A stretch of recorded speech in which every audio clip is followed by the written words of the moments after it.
Welcome to the Honest Reflection Podcast with your hosts, Cody Hairston and Nick Woods. Here, we want to help you reflect on your week and be honest about your relationship with God. We hope you enjoy this episode. Hey guys, glad to have in our conversation again this week. And Nick is here with us again. How's it going, Nick? Great. It's good to be here. Good to be with you. Good to have these discussions and reflections. And I hope that everybody else is benefiting from just some quiet time to reflect and think about God's word and specifically the fruit of the Spirit. We're going to continue our reflection on the fruit of the Spirit and specifically self-control. And so this episode, we're going to be talking about how we can exercise self-control with our neighbors. And as we discuss this, just keep in mind, remember that we're thinking about what it means to have self-control, which is to master our fleshly desires. And we do that as we're walking according to the Spirit. So when we walk according to the Spirit, then we're going to bear that fruit. And that fruit includes our own control, our self-control in our lives. So Cody, how are you thinking about self-control with our neighbors? Yeah, I was looking for a passage that just kind of gets it all in one place. And, there's probably not one passage that's head and shoulders above everything else. But I do like 1 Peter chapter 2 when we're thinking about what self-control looks like, how it impacts, the people that are around us. Because we've talked about neighbors. That could be coworkers. That could be literally our next door neighbor. That could be other people that we might maybe see in traffic or something like that. I think 1 Peter 2 gives a good practical definition of self-control. Down in verse 11, Peter says, "Dear friends, I urge you as strangers and exiles to abstain from sinful desires that wage war against the soul." So obviously he doesn't use the word self-control there, but that idea of abstaining from sinful desires, I think that is what self-control looks like lived out for people. Because everyone has these sinful desires that Peter says wage war against the soul. Now, you may go through seasons where that pressure is a little bit more than other seasons. You may be in a specific environment today that you may not be in 2 years. So the pressure, the amount of self-control might look different.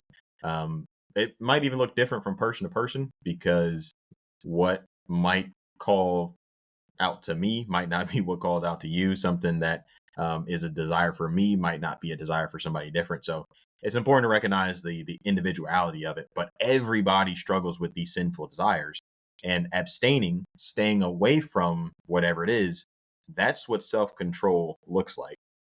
And I think this gives us a good kind of distinction between gentleness and maybe some of the other things we've talked about before, where gentleness is really related to our interactions with others, related to restraint within speech.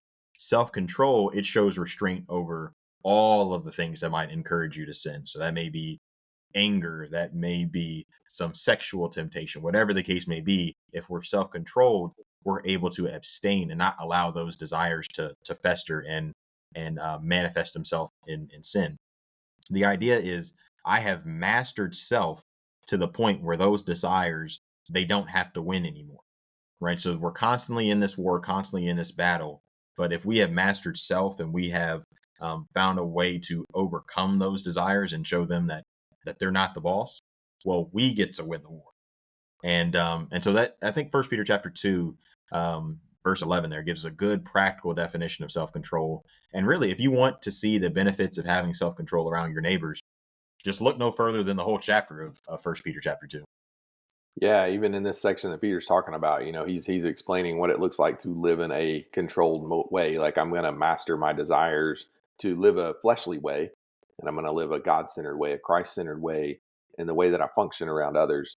And I think we have to remember that that's really the purpose we're called to, and we can come back to it in a second, but that's really what Peter says in verse 21. He says, we've been called for this purpose. We've been called for this purpose to be aliens and strangers, to be exiles, because Christ suffered and he gave us an example. He wasn't letting this world and its desires rule him. He was letting God's will rule his life.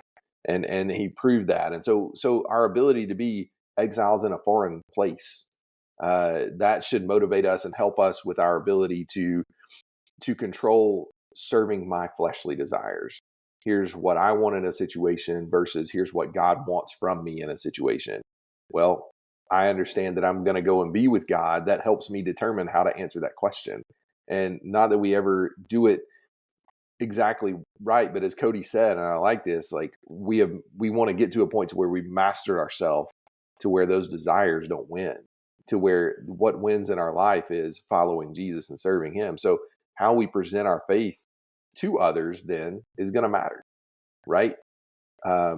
Back in the verse that Cody just read, looking at verse 11 and 12, he says, then keep your behavior excellent among the Gentiles, because you don't want them to speak evil, but when they do speak evil to you, it's going to be because of your good deeds. It's going to be because you're exercising self-control. So they glorify God with you. And it's like, it's all this goal. We're trying to be lights to the world. We're trying to show the world Jesus, and our self-control is an excellent way that we're able to do that. And our light to the world is seen in our ability to exercise self-control. And I would say that especially among our neighbors, or specifically those who do not believe in Jesus, they need to see us exercising mastery over our own desires. They need to see that we're living a different way, that we don't just succumb to every desire that our body has, that our mind has, that we're just out here living however we want to. No, we're living with purpose. We're living under control. And so as we're reflecting on our own life, we should add to that reflection these reminders that we have always been called to be different. We have always been called to be exiles, to be strangers. In 1 John chapter 2, John says, do not love the world or the things in the world. He says, because the love of the world and everything that it contains, the lust of the flesh, the lust of the eyes, and the pride of life, it's destined to perish. It's going to be destroyed. It's going to be done away. It's not going to last. But we are planning to go be with the Lord for eternity. So that automatically makes it different. And that automatically gives us a greater motivation to exercise control over our fleshly body. I've heard a quote, the body makes a very poor master, but a really good tool, a really good servant. And I think that comes into play when we're thinking about self-control. Like if we let our bodies run our lives, if we let our minds run our lives, no. We have to bring those things into submission. We have to control them and use what God has given us as a tool to serve him, as a tool to be a light to the world, to show kindness and love to others. So what are some practical ways that you're thinking about, Cody, that we might notice a need for self-control? Yeah, there's really a lot of them, especially when we think about to our neighbors, because it almost seems like any situation could like theoretically be one where we need to be demonstrating self-control. But yeah, I think I was thinking about you mentioning having that self-control to have the right mindset, to think about ourselves in the right kind of way. And there's all these things that are pulling at us, pulling at our identity. They're trying to become our defining identity. And we do have other identities, right? Like that are other than that stranger and that pilgrim. And they range from trivial to significant. Like I am an LA Rams fan. Like that is a thing. That's probably more on the trivial side. I'm black, so maybe that's more on the significant side. And so we have all of these other things that do kind of make us who we are. But when those other identities, when they trump our identity as a Christian, as somebody who is a servant of Christ, those are normally the places where we have to exercise self-control. So if I view myself as somebody who, doesn't take anything from anybody, well, man, I really need to have the self-control to view myself different, because otherwise I'm going to be lashing out at everybody, which is, again, a measure of a lack of self-control. But specifically, thinking about practical ways, one of the identities that we have that's probably more on the significant side is our identity as Americans. And, that is who we are, most of us. I guess I did see that we had a couple of listeners in Germany one week. Not sure what that was about, but the majority of us, I think, are Americans, and we're just a little over a week away from an election where that other identity, that identity as an American, was really jumping out. Right, everybody's letting people know who they're voting for and all that good stuff. But again, we have to make sure that our identity is rooted in our relationship with Jesus. We have to have the self-control to feel those urges to identify something else and bring it in and say, no, I follow Jesus. I have a certain way that I need to go about this election process, go about my handling of the results of the election. Because really here in First Peter chapter 2, I mean, he tells you what Christians do with politics. It's starting in verse 13. Submit to every human authority because of the Lord, whether to the emperor as the supreme authority, or to governors as those sent out by him to punish those who do what is evil and to praise those who do what is good. So Peter says, yeah, if you're a Christian, if that's how you identify, well, self-control is submitting to the authorities, right? That's what abstaining from evil looks like. I'm sure the authorities might be doing things that are wrong, maybe even things that are directly negatively affecting you because you're a Christian, but you got to rein that in. You got to rein that evil in and say, you know what? I'm going to serve Jesus. You know what? I'm going to do what Jesus would want me to do, which is submit to said governing authorities.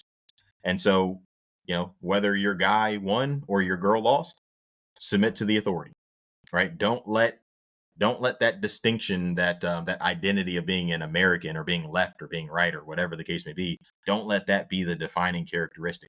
You got to submit to the governing authorities. And he even defines it a little bit more, I think, in verse 17. He doesn't just say submit. He says, honor everyone, love the brothers and sisters, fear God, honor the emperor. So sure, you might actually be doing what the leadership said, but are you honoring them in your speech? Are you honoring them in the way that you think and talk about them? Again, that is self-control. And to bring it all home, our neighbors see this, right? Like our neighbors can tell whether or not we are displaying self-control in the political realm.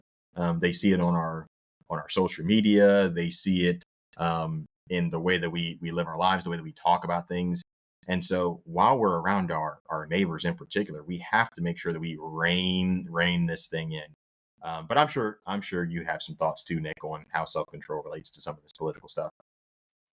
Well, I mean, it's right there in the text, right? I mean, our motivation is we're aliens and strangers. So and I love the way you put that, because if our identity is tied to anything in this life, then we're missing the point of what we came to Jesus for. We came to Jesus for a better identity, an identity that's eternal, that lasts, that can't be taken away. And yet so many times I think we fall back to an earthly identity, whether it's as an American or as whatever the case may be. Like specifically in this discussion, we're looking at First Peter 2, and I think the warning here is, don't let your earthly identity overrule your heavenly identity. We're exiles and strangers, so submit for the Lord's sake to every human institution. And so, when we think about this, do we have our desires under control? Do we have our desires under control specifically when we're dealing with emotionally charged issues, emotionally charged situations? How are we helping our cause of being an example of those who believe? And that comes across in every situation, but especially with political stuff, right? Because it's current, like it's happening right now, like you said. And I've seen on both sides of the aisle people with attitudes that aren't very Christ-like. And I think that's frustrating, but it's also just the thing that we struggle with, right?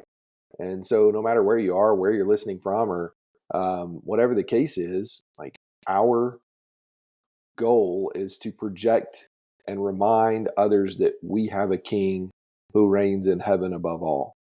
And so you have to kind of ask yourself, which citizenship's most important in your life? Is your heavenly citizenship most important? Is your American citizenship most important? Or your German citizenship more important? Like whatever the case is there, like which citizenship is more important to you? And if it's our heavenly one, which I think that's the answer for most of our listeners, right? If it's our heavenly one, are we exercising power over our desires in that way that proves that that's true? Honor the king, fear God, honor the king, honor all people. Paul writes and he says, honor to whom honor is due. We have to keep that in mind. We have such a great opportunity to show our true citizenships in other areas too. I was just thinking, like beyond politics, our jobs, the way that we interact with people that we work with, the way that we interact with people that we go to the gym with, are we being respectful and kind and loving? Are we exercising self-control?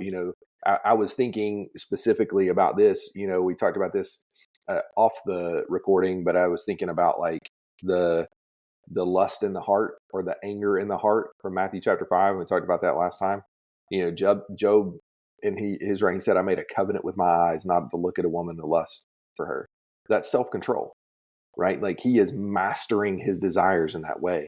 And so we just have such a great opportunity to show our true citizenship at our jobs and around those people who we see regularly even.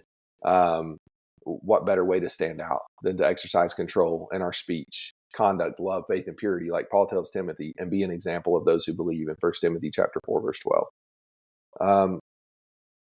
How are you talking about your boss to your coworkers? How are you talking about your coworkers to your other coworkers? Instead of talking negatively or repeating negative speak, are we controlled enough to be respectful to everyone, working as though we are working for the Lord? When we go to the gym or to the grocery store, are we kind, respectful, and honoring people as image bearers of God, like we all are? So ultimately, it's our life. Our life is an opportunity to show the world that God has given us grace, and that grace comes to us through being a citizen of heaven. Yeah, I really like the way you laid out the last little bit there, because if we have self-control, our neighbors automatically benefit. It doesn't matter who it is that we're talking about. I mean, you were talking about in the workplace. If we have self-control, then our coworkers, they don't have to worry about us gossiping about them. Our boss doesn't have to worry about us saying bad things about them, and so the work environment immediately becomes better when we have self-control. When we have self-control, we become better citizens. So we are going to be more reserved in the way that we behave, right? We're not going to be just giving in to these fleshly passions, right? Those are the things that lead to murder, to sexual problems, to all the things that plague society. If we have self-control, we're reining all that stuff in. We're better citizens. We become better neighbors. I was thinking about that.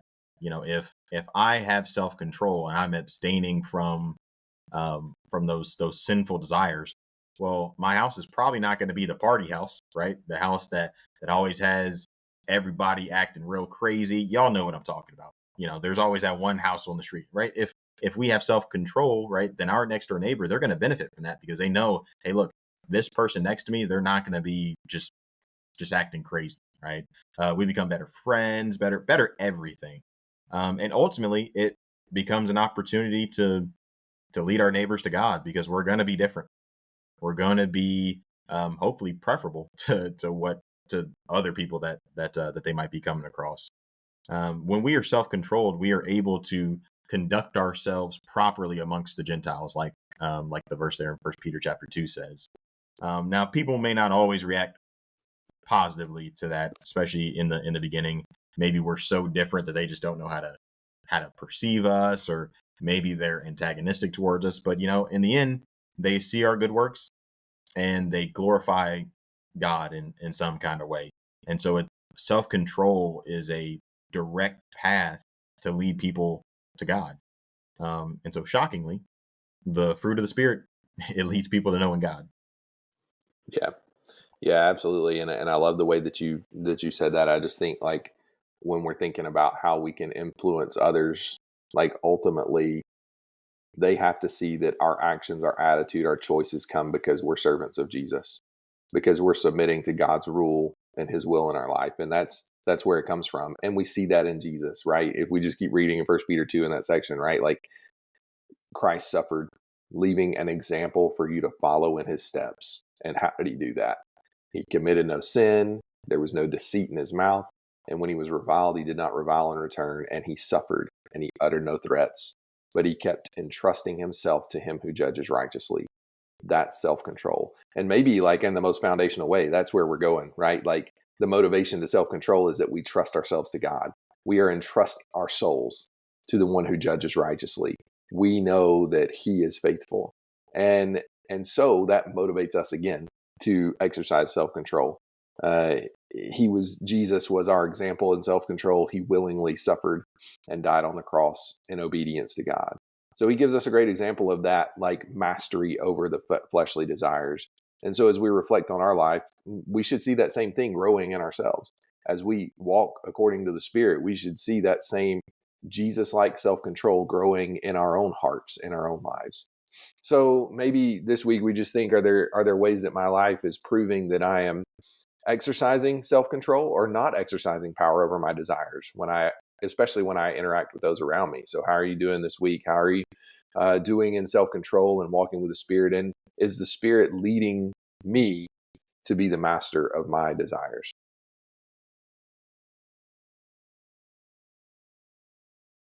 Thank you for listening to the Honest Reflection Podcast. If you liked this episode, give it a like, a share, or even a comment to let us know how we're doing. We hope we've helped you think, reflect, and be honest about your relationship with God, and we can't wait to see you again next week.